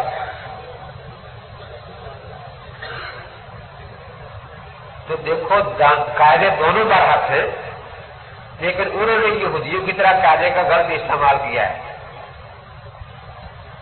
یہ جو ہے مثبت اور نافی، یہ وہاں ہے جہاں واقعہ صرف ایک ہو، واقعہ ایک ہو، اسی واقعے کے بارے میں یہ کہتا ہے، جیسے وہ بیت اللہ میں نماز پڑھنے کا واقعہ ہے کہ حضرت نے نماز پڑھی یا نہیں پڑھی، تو وہ کہتے ہیں کہ جس نے دیکھا اس کے پاس علم ہے حجۃ الوداع میں، اور جس نے نہیں دیکھا اس کے بعد۔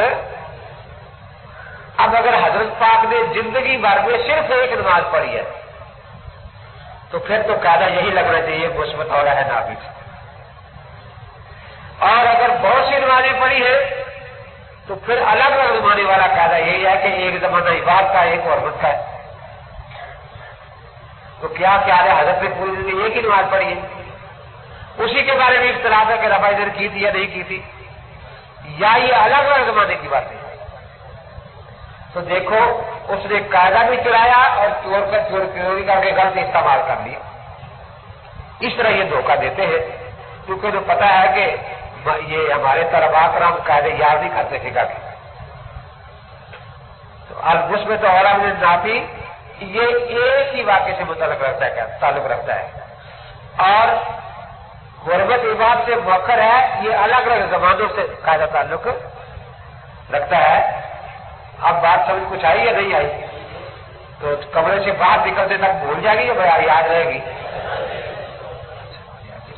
غریبت ہے اتنی بھی یاد رہ جاتی۔ تو اس لیے یہ جو میں عرض کر رہا ہوں، معیشت کے بارے میں سمجھے نا کہ معیشت کس کو کہتے ہیں؟ جو قواعد وضع کرتا ہے، جو اور مقلد وہ ہے جو ان قاعدوں سے نکلے ہوئے سوالات مسائل کو مان لیتا ہے۔ اب پھر میں پوچھ رہا ہوں آپ سے کہ صرف نام کے مطابق قاعدے جو آپ نے اعراب لگائے، یہ اب اعراب آپ کی ذاتی رائے ہے یا قاعدوں کے مطابق ہے؟ آپ کی ذاتی رائے تو نہیں نا؟ قاعدے سے آپ نے حساب کا جواب نکالا 981، تو 981 آپ کی ذاتی رائے یا حساب کا جواب ہے؟ اس طرح مجتہدین جو قاعدوں سے جواب نکالتی ہیں وہ کتاب و سنت کا جواب ہوتا ہے۔ اس کو مجتہد کی ذاتی رائے کہنا یہ ایسی بیوقوفی ہے جیسے وہ کہے کہ کل فائل مرفوع یہ مولوی صاحب کی ذاتی رائے ہے، یا 981 مولوی صاحب کی ذاتی رائے ہے۔ تو جتنی جہالت یہ ہے اتنی ہی جہالت وہ ہے۔ اصول حدیث کے جو قاعدے ہیں وہ بھی آخر اہل فن نے وضع کیے ہیں نا، کتاب و سنت میں نہیں ہے نا۔ یہ صرف ناؤ کے قاعدے جو ہیں یہ بھی اصول ان لوگوں نے وضع کیے ہیں، لیکن ان میں دو ہی چیزیں ہوتی ہیں کہ یا قاعدے اجماعی ہوں گے، سب کا اتفاق ہے اہل فن کا، تو بدل اجماع حجت ہوگی۔ اور میں نے بتایا تھا کہ اجماع جو ہے یہ حجت ملزمہ ہے۔ اور اگر ان میں اختلاف ہو گیا ائمہ فن کا، کن کا اختلاف؟ ائمہ فن کا۔ وہ میں عرض کر رہا تھا، وہ جب وکیل تھا پھر اس نے پوچھا مجھے، پھر کہا میری تو خطا نہیں کی، پھر دین کے سمجھے خطا کی۔ پھر مجھے کہتا ہے کیا امام صاحب ابو حنیفہ سے اختلاف کا حق ہے یا نہیں؟ میں نے کہا آپ کو تو بالکل نہیں، نہ مجھے ہے، کیونکہ آپ وکیل ہیں، وکیل کے ساتھ اختلاف کا حق رکھتا ہے، ڈاکٹر کے ساتھ حق نہیں رکھتا۔ اگر آپ ڈاکٹر سے اختلاف کریں گے تو لوگ کہیں کہ دماغ خراب ہو گیا وکیل صاحب کا۔ معتد کے ساتھ اختلاف کا حق معتد کو ہوتا ہے، انہوں نے استعمال کیا اپنا آپ، امام شافعی نے اجتہاد کیا، امام مالک نے اجتہاد کیا ہے، تو جن کو حق تھا انہوں نے اپنا حق استعمال کیا ہے۔ آپ کو قدر کوئی حق نہیں بنے۔ آپ کا اختلاف ایسے ہوگا جیسے کچھ چمار ڈاکٹر سے اختلاف کرے۔ اب پہلے فن ہے ڈاکٹر صاحب سے اختلاف کرے، یہ ہے نا فن کا اختلاف، اور کوئی چمار لڑے ڈاکٹر سے جا کے تیرا دوسرا غلط ہے، کوئی کمار لڑے جج سے جا کر کہ تیرا فیصلہ غلط ہے، تو اس کو اختلاف نہیں کہا جاتا، تو شرارت ہے۔ تو اہل فن کا جس میں اختلاف ہو جائے وہاں دونوں قول لیے جاتے ہیں، وہ اجتہاد چوتھی دن ہوتی ہے، اور یہ حجت مطمئنہ ہوتی ہے، حجت ملزمہ نہیں ہوتی ہے۔ جیسے آپ کی تحریک آپ کے لیے حجت ہے، دوسرے کے لیے حجت نہیں، وہ خود تحریک کرے گا۔ تو اس لیے پھر کہنے لگا کہ جی امام ابو حنیفہ معصوم تھے، میں نے کہا نہیں، امام ابو حنیفہ معصوم تھے، میں نے کہا نہیں۔ تو بیٹھ گیا، دیکھا آپ پوری بات پوچھا کریں، ادھوری نہ پوچھا کریں۔ یہ ادھوری ہے؟ میرے ہاں کیسے؟ جیسے مجھے پوچھتا کوئی ہندو ہے، کہتا نہیں۔ اب یہی پوچھا کہ میں ہو گیا، اگر میں کچھ ہوں گا بھی نہیں۔ تو نے پوچھا امام صاحب معصوم تھے، میں نے کہا نہیں۔ اب ان کے پوچھ کے کیا تھے؟ کھڑا ہو گیا کہ جی امام صاحب کیا تھے؟ میں نے کہا عادل تھے. اس کو میرا جواب کچھ اچھا نہیں لگا کہ جی اگر میں عادل کی نہ ماننا چاہوں تو نے کل سے عدالت میں جانا بند کر دو، کل سے عدالت میں جانا بند کر دو. آپ کو میں نے کہا کہ ذرا دیر سے بات یاد آئی ہے، کاش پہلے یاد آ جاتی. پہلے کب؟ جب جناب کا نکاح ہوا تھا وہاں 2 گواہوں کی ضرورت ہوتی ہے. وہاں آپ یہ شور بچاتے کہ گواہ معصوم ہوں گے تو میں بیوی لے کے جاؤں گا ورنہ میں لے کے نہیں جاؤں گا. وہاں تو یہ بھی نہیں پوچھا وہ آدر بھی ہے یا نہیں. میں نے کہا چلو اب اعلان کر دو کہ چونکہ میرے نکاح کے گواہ معصوم نہیں تھے اس لیے نہ بیوی ہے نہ اولاد میری ہے. تو پتہ چلے گا کہ فقہ بعد میں راستے نکلے گی، بیوی بچے پہلے رخصت ہو جائیں گے. اور پھر یہ نہ سمجھنا کہ صرف فکر گئی عادل کی، حدیث کا راوی بھی عادل ہی ہوتا ہے، معصوم نہیں ہوتا. پھر آپ کو حدیث بھی چھوڑنی پڑے گی. تو یہ وہی آپ کو سمجھا گیا نا، وہی کی بات. یہی جو قواعد بنا سکے وہ وہی ہوتا ہے. آج ہر آدمی وہی ہے. مودودی کہتا ہے میں بھی وہی ہوں. یعنی جو ملحد ہوتا ہے وہ بھی اپنا کو وہی کرنا شروع کر دیتا ہے. پھر تمہارا اصول فقہ کہاں ہے؟ کوئی بھی نہیں. وہ جیسے مرزا نبی آ گیا نا، اجی میں نبی ہوں، شریعت کا ہے بغیر شریعت کے نبی ہوں. تو جیسے آج کل نبی بغیر شریعت کے آنے شروع ہو گئے، وہی تحریر بغیر اصول کے آنے لگے. پھر یہ اصول چوری کر لیتے ہیں، کبھی کسی کا کبھی کسی کا. بھائی تم تو اصول کو پورا سمجھ بھی نہیں سکتے. بیچارے ایک اصول کو سمجھا ہے، کم فقہ میں اصول ہے کم احکام یا طرف اختلاف الزمان، کہ کتنے احکام جو ہیں وہ زمانے کے اختلاف سے بدل جاتے ہیں. اب اس پر مودودی صاحب کے اتحادات ملاحظہ فرمائے. پاکستان پر بندے سے پہلے کہتے تھے جمہوریت شرک ہے. جمہوریت شرک ہے کیونکہ جمہوریت کی تعریف ہے the government of the people from the people for the people. حکومت کا سر چشمہ عوام ہے، حکومت کا سر چشمہ. اور اصل اسلام کہتا ہے حکومت کا سر چشمہ اللہ کی ذات ہے. اس لیے جمہوریت شرک ہے، شرک ہے، شرک ہے. پاکستان بن گیا اب کہتا ہے جمہوریت ایمان ہے. یہ قاعدے اس قاعدے کا مطلب یہ تھا. اگر یہی ہے تو پھر تو کل کہے گا کہ جو 10 سال میری ماں تھی وہی میری بیوی ہے. کافی جگہ کامل ہے یا طرف اختلاف زمان. جس بیچارے کو قاعدے کی سمجھ ہی نہیں ہے، ایک وقت کہتا ہے کہ عورت کی سربراہی جو ہے یہ قطعاً ناجائز ہے، پھر جس فاطمہ کے جناح کے ساتھ ہو گیا تو بالکل جائز ہے. اور قاعدہ کہتا ہے کم سے کامل یا تو اختلاف زمان. تو جن بیچاروں کو ایک قاعدہ سمجھ نہیں آیا آج تک، وہ بوئیت بندی کرتے ہمیں لوگ بوئیت مان لیں. ان بیچاروں کا طریقہ کار ہی ایسا ہوتا ہے کہ اپنی منمانی کے لیے قاعدوں کا غلط استعمال کرنا شروع کر دیتے ہیں. خود قاعدہ بنانے ان کے بات کے روک نہیں ہوتا، لیکن جو بنے بنائے قاعدے ہیں ان کو بھی غلط استعمال کرنا، اس کا نام آج کل اجتہاد ہے. وہ اس کو اتحاد کہتے ہیں اور الہاد کہتے ہیں کہ یہ الہاد ہے، بے دینی ہے. اب دیکھیے مسئلے کی سمجھ آ گئی ہے کہ نقطہ اختلاف کیا ہے. مسائل اتحادیہ 3 ہی قسم کے ہیں. چوتھا کوئی نہیں. حدیث معاذ رضی اللہ تعالیٰ آپ نے سامنے پڑھی ہے کہ حضرت معاذ رضی اللہ عنہ کو جب یمن بھیجا جا رہا ہے تو اس وقت منشور طے ہو رہا ہے کہ فیصلے کس طرح ہوں گے. فیصلے کس طرح ہوں گے. حضرت نے پوچھا دیما تک یا معاذ کس طرح فیصلہ کرو گے؟ یہ کتاب اللہ کی کتاب سے. فرمایا کہ علم تجد بھی ہے، اگر کتاب اللہ میں مسئلہ نہ ملا پھر یہ سنت رسول اللہ، حضرت سنت سے. فعلم تجد بھی ہے، اگر اس میں بھی نہ ملا آج کہہ دو برائی بلا حال میں اپنی رائے سے اجتہاد کروں گا اور کوئی پرواہ نہیں کروں گا۔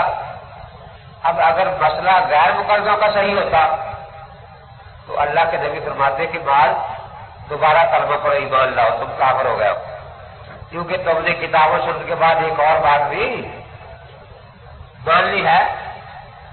میں نے تو صرف امتحان کے لیے پوچھ لیا تھا، تو نے سچ مچ ہی رائے کو مان لیا۔ اب اندازہ لگائے کہ حضرت نے بجائے اس کے کہ ان کو کہتے توبہ کرو الحمدللہ الذی وفق رسول اللہ لما یرضی بہ رسول اللہ، الحمدللہ کون کہہ رہے ہیں؟ یہ اتحاد کس نے کرنا تھا؟ حضرت بعد رضی اللہ تعالی نے، امتی نے، اور الحمدللہ اللہ کا شکر ادا کر رہا ہے خدا کا نبی کہ یا اللہ تیرا شکر ہے کہ تیرے امتیوں کو اتحاد کی قوت سے نوازا ہے۔ تو پتہ چلا کہ اتحاد پر اللہ راضی ہے، اللہ کا رسول راضی ہے، مجتہد راضی ہے، مقلد راضی ہے، اور ان چاروں کے خلاف غیر مقلد ناراض ہے، غیر مقلد ہے۔ اچھا یہ بھی مجھے سمجھائے ذرا کہ حضرت معاذ نے مظفر گڑھ بھیجا تھا یا سرحد بھیجا تھا؟ یمن والوں کی زبان پشتو تھی یا ہندکو تھی یا پنجابی تھی؟ جی عربی تھی، اور قرآن حدیث کس زبان میں ہے؟ تو پورے یمن کے لوگ عربی زبان بولتے، قرآن حدیث بھی عربی میں ہے، لیکن اجتہاد صرف حضرت معاذ کر رہے ہیں۔ معلوم ہوا کہ ہر عربی دان کو بھی اجتہاد کا حق، ایک مجھے کہتے تھے ایم اے عربی مجھے عربی بہت آتی ہے، میرے ساتھ مجھے جتنی آتی ہے، اس کی زبان عربی تھی نا۔ ایک تک جگہ پہ جی میرے گجرا والے میں تو ایک آدمی بیٹھ گیا، مطلب میں ایم اے اسلامیات ہوں، ایم اے عربی ہوں، کیا مجھے بھی تقریر کی ضرورت ہے؟ میرے کہا ان پڑھوں سے زیادہ ضرورت ہے۔ کیوں جی؟ آخر میں نے جو ایم اے عربی کیا ہے، میرے کہا ان پڑھ سے خطرہ نہیں، تو گمراہ کرے گا لوگوں کو۔ نہیں یہ تو آپ بالکل ناجائز بات کر رہے ہیں، جو اتنا پڑھا ہوا ہو اس کے لیے تو یہ رعایت ہونی چاہیے کہ چاروں اماموں کی فقہ کو دیکھے، جس کا مسئلہ اقرب الکتاب ہے بس سننا اس پر عمل کر لے۔ تو بڑی ہمت کی بات ہے، اتنا بڑا تو علامہ بن گیا ہے کہ تو جج بن کے بیٹھے اور چاروں امام بیچارے یہاں ملزموں کے کنارے میں کھڑے ہو، کبھی وہ ریفا دکھا رہا ہے کہ حضرت دیکھو مسئلہ میرا صحیح ہے یا نہیں، کبھی تو امام شافعی کو ڈانٹ رہا ہو، کبھی امام مالک کو ڈانٹ رہا ہو، کبھی امام احمد کو ڈانٹ پلا رہا ہو، اتنا بڑا طریقہ تو جج بننے کی کوشش کر رہا ہے۔ میں نے کہا آپ کو پتا میں اسکول ٹیچر ہوں، ہم جب یہ امتحان لیتے ہیں تو دکھاتے کتاب کے بھائی صفحہ 70 سے ذرا سناؤ، وہ کہتا جی یہاں سے مجھے نہیں آتی جی، اور 40 صفحہ کا اچھا یہاں سے سناؤ، کہتا جی یہاں سے نہیں آتی۔ آخری جو سب سے نکما طالب علم ہوتا ہے وہ اس کو ہم کہتے ہیں اچھا جہاں سے آتی وہاں سے سناؤ، یہ تو آخری حد ہوتی ہے نا، اس سے باہر کوئی چیز نہیں۔ تو میرے کہا چاہیے تو یہ کہ میں 10 مسئلے عبادات کے، 10 معاملات کے، 10 میراث کے، 10 قانون کے آپ کے سامنے رکھوں کہ ان 40 مسئلوں میں پہلے ہر مسئلے میں 4 اماموں کا مذہب لکھو، پھر چاروں کے دلائل لکھو، پھر وجہ ترجیح لکھو، تاکہ ہمیں پتہ چلے کہ آپ کی وجہ ترجیح کو کون سا شرخاب کا پر لگ گیا ہے جو امام ابو حنیفہ کی وجہ ترجیح کو نہیں لگ سکا، جو امام شافعی کی وجہ ترجیح کو نہیں لگ سکا، جو امام مالک کی وجہ ترجیح کو نہیں لگ سکا۔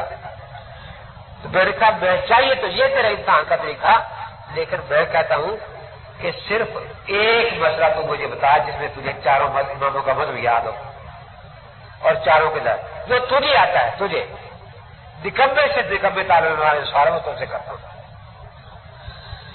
کہ مجھے تو نہیں آتا، مجھے تو نہیں آتا۔ جو نے کہا ہمت تو بڑی ہے کہ وہ رشوہ کی غلطیاں نکال لیے تو عادت ہے مسئلہ نہیں۔ لیکن میں تو یہ پورے اگر کوئی ایسا ہو تو کیا کرے؟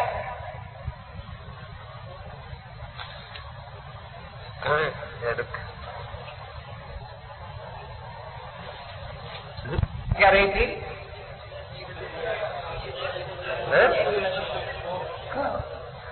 کہ جی نہیں، میں یہ کہتا تھا کہ اگر ایسا آدمی ہو تو اس کے لیے کیا حکم ہے؟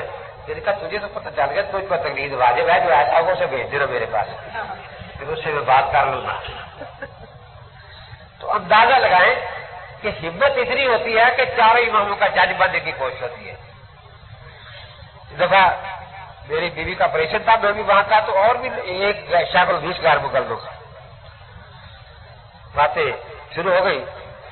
میں نے کہا صرف ایک حدیث آپ مجھے بتائیں جس کی آپ کو مجتہدانہ تحقیق ہو کہ یہ صحیح ہے، مقلدانہ نہیں کہ بخاری نے صحیح کہا ہے۔ کہتا جی لا صلاۃ الا بفاتحۃ الکتاب۔ میں نے کہا کہاں ہے؟ بخاری میں۔ تو یہ الفاظ میں بخاری میں حدیث ہے ہی نہیں۔ یہ کیا الفاظ ہے؟ اس کا تحقیق تو نے کی ہے ساری عمر، ایک حدیث کی، اور تمہیں لفظ یاد نہیں۔ کہتا کہ اس کے ہم مانا ہوں گے۔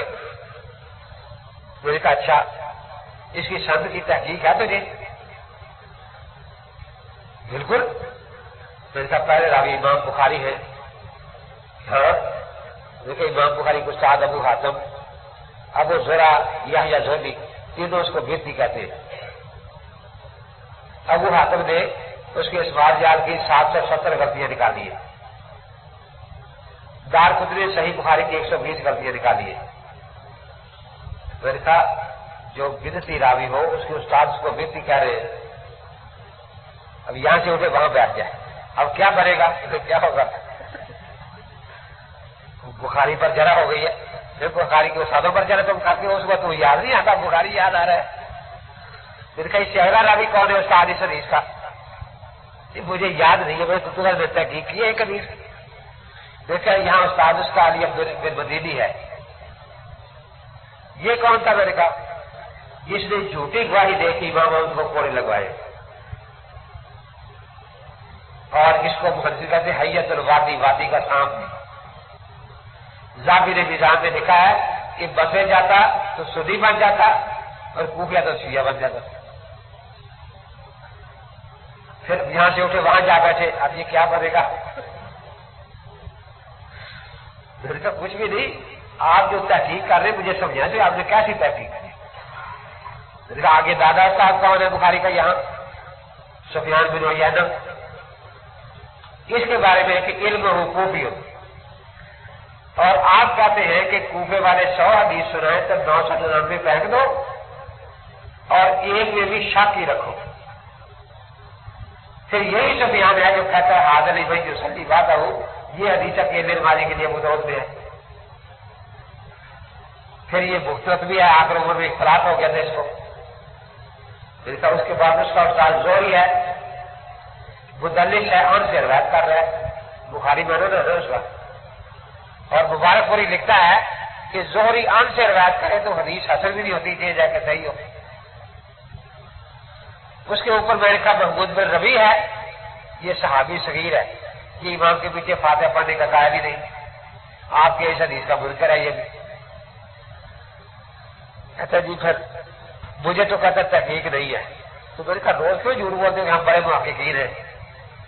اس کا مطلب آپ محقق کہتے ہیں حقہ پینے والے کو، حقہ پی کے جس کا دل کالا آ جائے وہ محقق اسلام ہے۔ تو ایک حدیث کی بیچاروں کو تحقیق نہیں ہے، کسی ایک کی۔ میں تو پوچھتا ہوں، پھر اس کے جا کے بعد اٹھاتا کیا ہے یار، یہ حدیث جو ہے اس سے تو وہ آدمی بات کرے جو ایک ایک راوی کی 7 پوچھتے جانتا ہو، پتا ہو کہ اس کے دادا کون سے ہیں، نانا کون سے ہیں، تو وہ آدمی اس سے بات کرے، پتہ نہیں یہ کہاں سے بیٹھا یاد کرتا رہتا ہے۔ اور ویسے کہتے ہیں ان پڑھ تو ہے، پڑھا ہوتا ہے کچھ نہیں۔ ایک دن میں ولی صاحب کے دکان پر گیا، مقبرہ قاسمیہ لاہور، ایک دکاندار آیا، کتابوں کی فہرست اس کے پاس قیمتیں لکھی کہ جی یہ کتابیں پہلی دفعہ میں یہاں لایا ہوں، تو آپ نے جو لینی ہو وہ بتائیں، میں لا دیتا ہوں آپ کو۔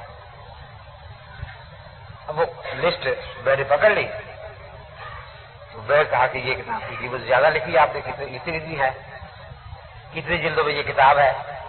تو ایک میں بتا رہا تھا، وہ دیوی سے پوچھے کہ یہ کون ہے؟ بس یہ جو بات بتا رہا ہے صحیح بتا رہا ہے، یہ غلط بتا رہا ہے.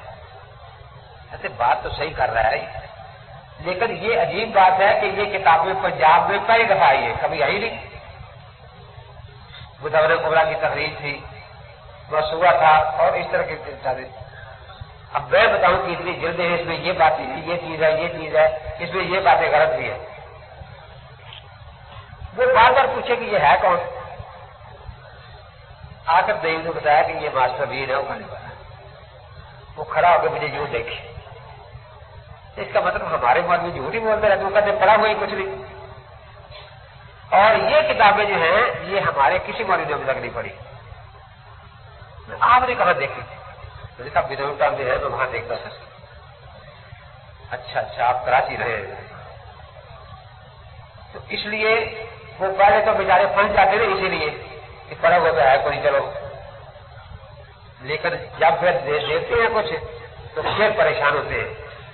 جا کے باہر یہی کہتے ہیں پڑا ہوا کچھ نہیں، لیکن پتہ چل جاتا ہے کہ چلو غیر مقدمے زیادہ پڑا ہوا ہے. کیونکہ ان کا تو علم جو ہوتا ہے نا، 6 نمبر یاد ہے آپ کو؟ آپ تو لے گی ساتھی ہے. یہ تو نہیں. اچھا نہیں، اس میں تو کوئی زیادہ ضروری نہیں تبلیغ ہے نا. آخر میں بھی بہت کم جاتا ہوں، لیکن 6 نمبر مجھے بھی یاد ہے. تو آج غیر مقدموں کے 6 نمبر آپ کو یاد کرا دیتے ہیں نا. ان کا جو علم ہوتا ہے وہ 6 نمبر میں ہوتا ہے سارا. سب سے پہلا نمبر کیا ہوتا ہے؟ وہ کہتے ہیں کہ سب سے پہلے جاتی تم نے سوال کرنا ہے، وہ نہ سوال کرے حنفی. تم نے سوال کرنا ہے کہ اس طرح کی یعنی کس حدیث میں ہے جی؟ سناؤ حدیث. اس طرح کا قلم کس حدیث میں ہے؟ یوں ہاتھ رکھ کے بیٹھنا کس حدیث میں ہے؟ جاتے یہ سوال کرنا ہے. فوراً سوال شروع کر دو. اس طرح کی ٹیپ کسی حدیث میں ہے؟ سناؤ. اب یہ پہلا نمبر ہوتا ہے. وہ ڈرتے ہیں کہ ہم سے کوئی حدیث نہ پوچھے، اس لیے ان کو پہلے ہوتا ہے کہ تم نے جا کے سوال کا شروع کر دینا ہے. اس طرح کی ٹوپی حدیث میں ہے. اب اس سوال کرنے کے لیے کسی علم کی ضرورت نہیں. آپ 5-6 سال کے بچے کو بھیج دیں ڈاکٹر کی دکان پر، وہ بھی جائے گا یہ دار و بیان کس حدیث میں ہے جی، یہ سلفا ڈازین کس حدیث میں ہے جی، کچھ نہیں ہے نا. تو یہ ان کا پہلا نمبر ہوتا ہے. اب ایک سوال کرے گا، پیچھے 2 ٹیپا بجانے والے ہوتے ہیں، کوئی حدیث نہیں آئی، کوئی حدیث نہیں آئی، کوئی حدیث نہیں. پیچھے ایک اور آ جائے گا، یہ حدیث کہاں سے ہے؟ ساری عمر فقہ پڑھتے ہیں، حدیث ہے کہاں سے؟ ساری عمر فقہ پڑھتے ہیں. تو یہ پہلا نمبر ہے. شاگردوں نے کہا کہ استاد یہ تو آپ نے ایسی بات بتائی، نہ کسی کو میں کھڑے ہونے دوں گا نہ بیٹھنے دوں گا. کوئی کھڑا ہوگا تو اس طرح کھڑا ہونا کس حدیث میں ہے؟ اس طرح بیٹھنا کس حدیث میں ہے؟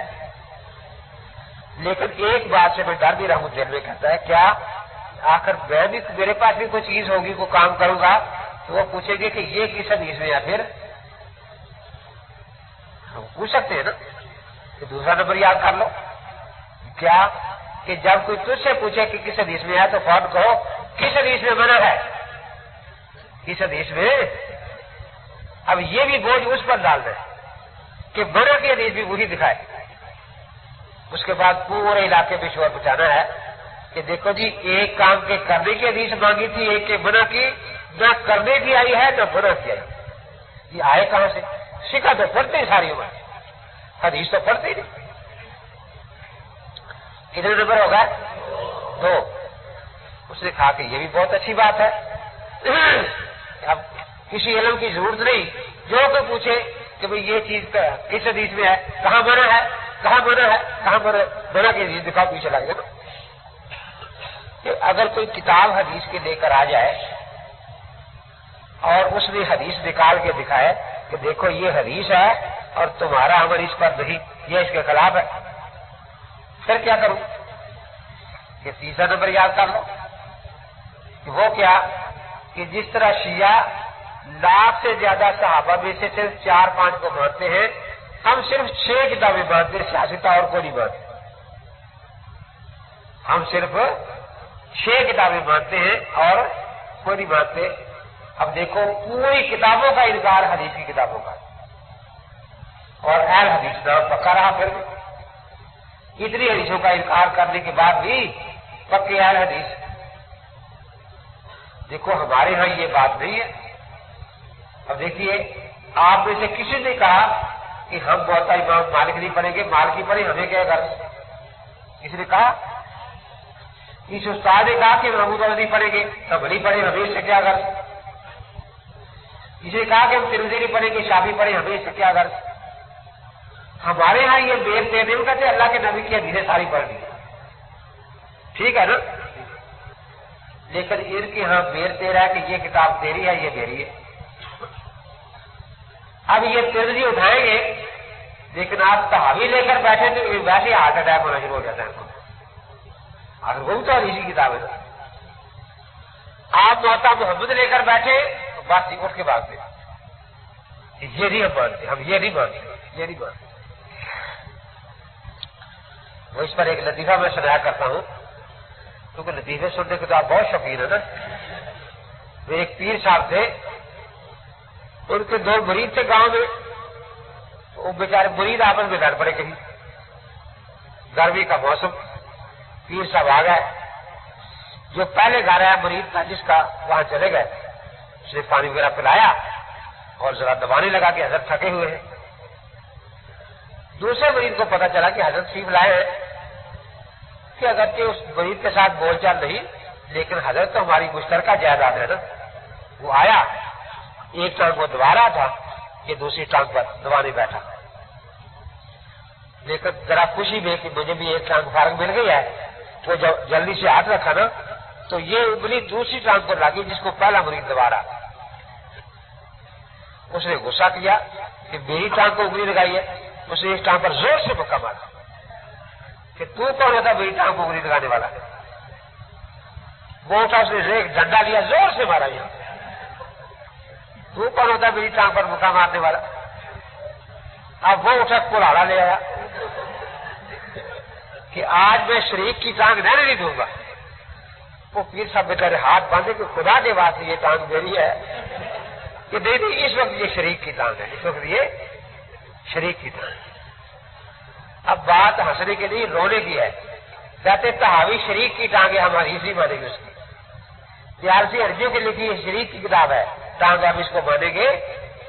تو تیسرا نمبر ہے کہ حدیث کی کتنی کتابوں کا انکار، اور نام پکا ہے حدیث. سکھا کہ اچھا جی کتنی کتابوں کا انکار کر دیا، اب 6 رہ گئی دے دے کے کتابیں. اگر کوئی ان ہی 6 میں حدیث دکھا دے اور وہ ہمارے خلاف ہو، پھر کیا کیا جائے؟ چوتھا نمبر یاد کر لو، وہ کیا کہ فوراً کوئی شرط لگا دو. منسوخ کا لفظ ہے، منسوخ کا لفظ دکھاؤ. منسوخ 10,000 روپئے. کہ رفع جان منسوخ ہو گئی، منسوخ کا لفظ دکھاؤ. منسوخ. اب وہ شرط لگ جائے گی. اب وہ حدیث بیکار گئی بیچاری. سکھائی بہت اچھی بات ہے. اب وہ 6 بھی اکثر کری جائیں گی ہم سے، کیونکہ جو لفظ ہم کہتے وہ وہاں. سکھا کے لیکن ایک بات ہے، پڑھے ہوئے تو ہم نہیں ہوتے. بالفرض ہم کوئی شرط لگا بیٹھے کہ فاتحہ کا لفظ دکھاؤ، یہ لفظ دکھاؤ، اور یہ نہیں 6 میں کسی جگہ ایسی حدیث نکل آئے جس میں وہ لفظ بھی نکل آئے، تو اب تو کوئی راستہ انکار کر ہی رہا نا. اب تو ماننی پڑے گی. وہ کیوں ماننی کیوں ہے؟ 5واں نمبر یاد کر لو. اب کیا کریں گے کہ 5واں نمبر کہ وہ کیا کہ جب وہ حدیث دکھایا جس میں آپ کی ساری شرطیں پوری ہو جائیں تو پورے زور سے 3 مرتبہ کرو ضعیف ہے، ضعیف ہے، ضعیف ہے. اب دیکھو حدیث ماننے کی جان چھوٹ گئی اور روگ بھی قائم ہو گیا کہ بدول ٹاؤن کے پڑے ہوئے کو پتہ نہیں حدیث ضعیف ہے. یہ گانے کی کیسٹیں بیچنے والے کو پتہ لگ گیا کہ حدیث ضعیف ہے. یہ 14 سال ویسے پڑھتے رہے.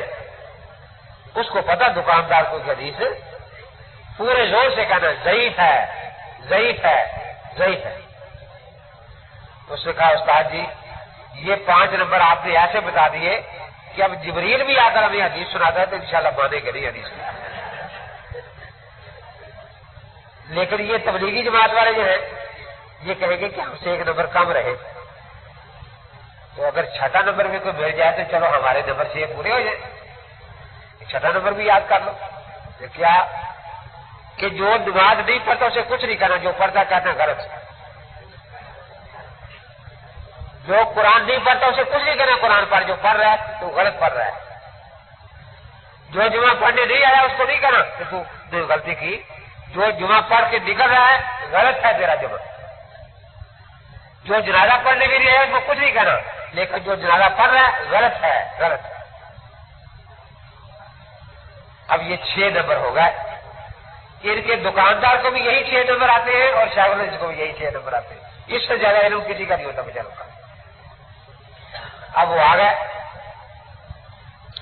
تبلیغی جماعت والے ساتھیوں کی طرح دماغ کے بعد کھڑے ہو گئے, بھائی کوئی مسئلہ پوچھنا ہو تو میں پڑھ کر آیا ہوں. لوگ حیران کہ پہلے بھی لڑکے جاتے تھے پڑھ کے آتے تھے لیکن اتنے تیز نہیں تھے. آخر بڑے لوگ بیٹھے ہیں, جب اس کی باری آئے گی اسے پوچھ لیا کریں گے. اس نے سمجھا کہ میرے ساتھ ناانصافی ہو رہی ہے. اور دوپہر کو لوگ سو ہوئے جوہری صاحب پھر اٹھ کے اب خدا نے کیا بات ہے, اب میں حضرت کو مسئلہ پوچھنا تو پوچھ رہے. یار تیرے علم کو زنگ لگ رہا ہے, ابھی تو آیا کب ہے اور حضرات بیٹھے ہیں. اس نے کہا کہ یہ تو قابو نہیں آتے, مسئلہ پوچھتے نہیں. ان کے ساتھ تو کوئی نمبر استعمال کرنا چاہیے. اگر 6 نمبر سیکھ کر آئے ہوئے.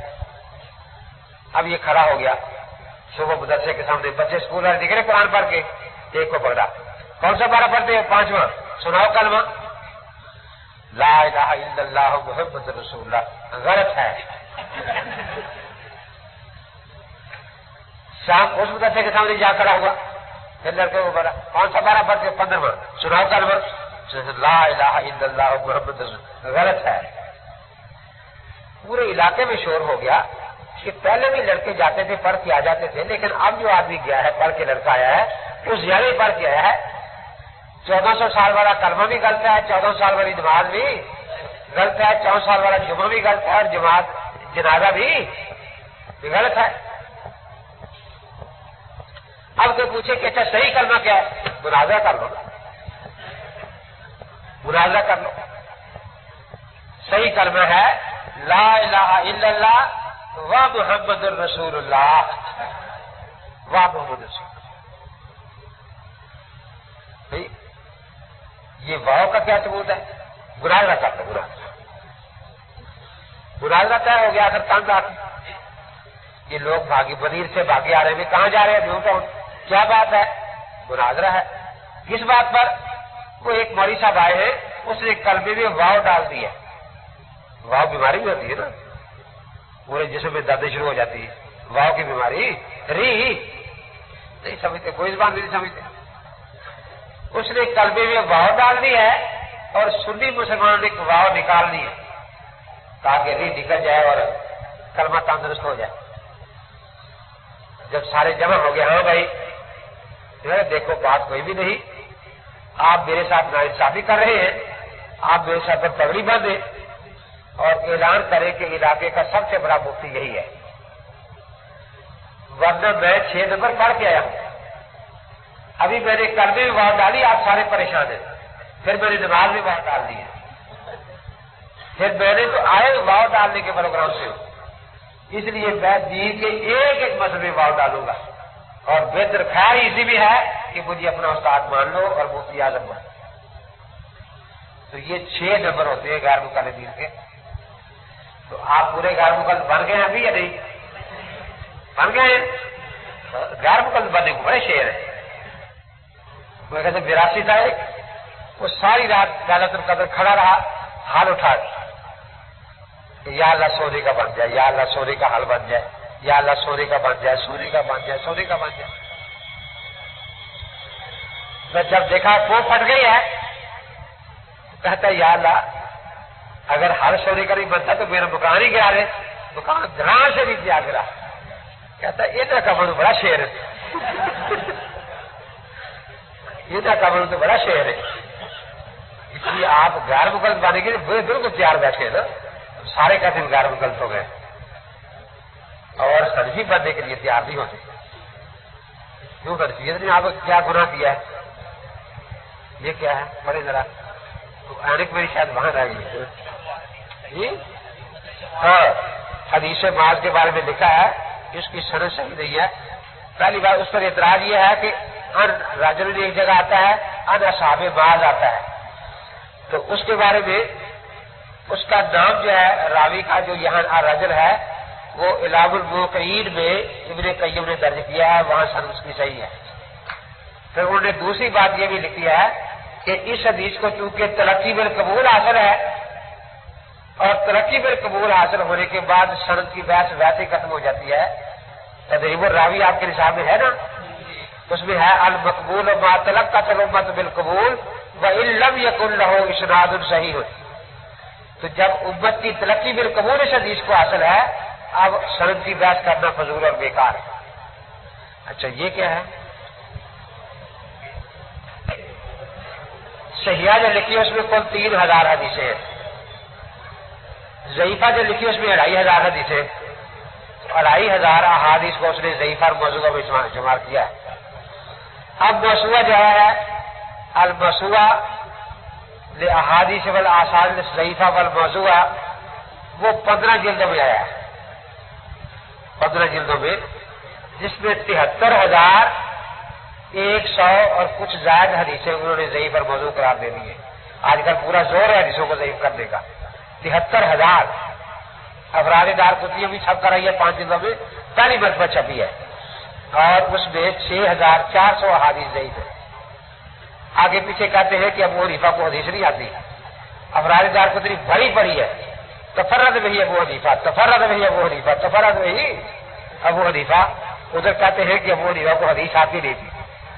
اور اس میں اتنے حوالے ہیں اس کے کہ جو حدیث ہے یہ ضعیف ہے، کیوں؟ تفرد وہی ابو حنیفہ، اس میں ابو حنیفہ ضعیف ہو گیا.